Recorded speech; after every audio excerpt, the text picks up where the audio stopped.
This lawmaker is being called one of the worst human beings in politics. It's February 21st, 2025, and these are your headlines. Well, a routine practice in the Texas House turned into controversy this week, as sources say Representative Jared Patterson, who chairs the Local and Consent Calendar Committee, reportedly blocked a memorial resolution honoring a late conservative activist, despite similar resolutions being commonplace.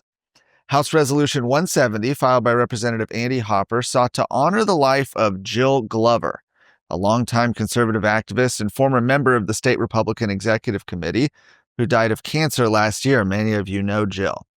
House members often suspend the rules to bring up these kinds of resolutions, particularly when friends and or family of the honoree are present in the Capitol to witness the recognition. This informal process is typically approved by the chair of the Local and Consent Calendar Committee. However, sources indicate that Patterson refused to allow the resolution to be heard. Kristen Bentley, a current member of the State Republican Executive Committee, shared her outrage on X, saying that instead, Representative Hopper was able to do a full recognition, knowing that people had come to the Capitol expecting the resolution to be heard. The kind of hatred that must live in someone who would interfere with honoring the life of a woman who served well and passed too soon is nothing less than diabolical. And by the way, just to underscore how commonplace these are, just a few weeks ago, the House suspended the rules to bring up a resolution honoring Beyonce for her Grammy wins. So they do this all the time. And multiple members of the Texas House confirmed to Texas Scorecard that Patterson was responsible for blocking it. Additionally, Representative Shelley Luther prepared a resolution to honor and thank the doctors and hospital staff who saved her life at Medical City Plano following a nearly fatal brain aneurysm in 2023. As hospital administrators were present in the gallery. However, Patterson told Luther she could only recognize him informally as the resolution was too personal. However, before she could do so, Dallas Democrat Representative John Bryant was recognized to suspend the rules and present a separate resolution honoring several other Medical City branches. Now, the resolution honoring Glover, meanwhile, has been sent to the Local and Consent Committee, meaning it could be passed on a later date en masse. Former Republican Party of Texas Chairman Matt Rinaldi, meanwhile, called Jared Patterson one of the worst human beings in politics, which is truly remarkable considering the competition. Representative Patterson did not respond to a request for comment.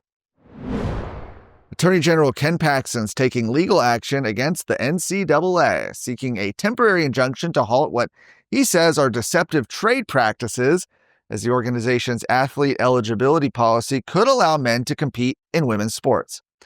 Paxton alleges that the NCAA's recently amended policy, presented as aligning with President Trump's executive order to keep men out of women's sports, is actually a misleading illusion of change that still would allow biological males to compete in women's sports. The legal move follows Paxton's December 2024 lawsuit against the NCAA, which accused the organization of false advertising by promoting sporting events as exclusively women's competitions while permitting biological males to participate.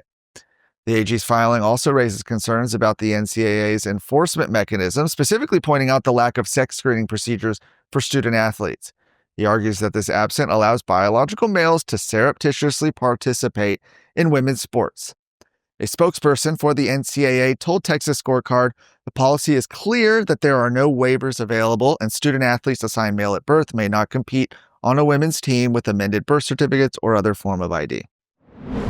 What are the important things out there in Texas politics and Texas news that matter to you, and what can you do about it? That's what we want to bring you with the Luke Macias Show on a weekly basis for 20 to 30 minutes. That way you can get the information and go do something for the rest of your week. I look forward to coming to you every Wednesday.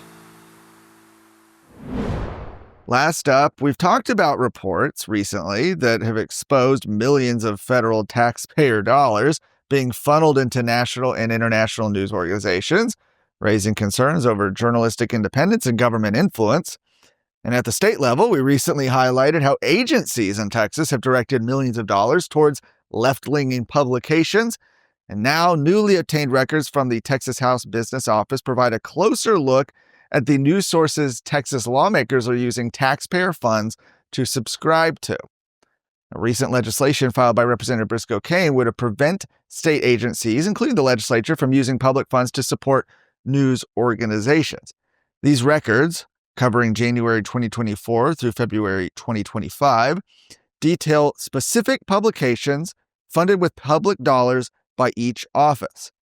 And to just let you know, according to the report, the 10 publications most funded by legislators' offices include Quorum Report, Dallas Morning News, Houston Chronicle, Texas State Directory, Capitol Inside, San Antonio Express, The Texan, Fort Worth Star-Telegram, and Texas Tribune.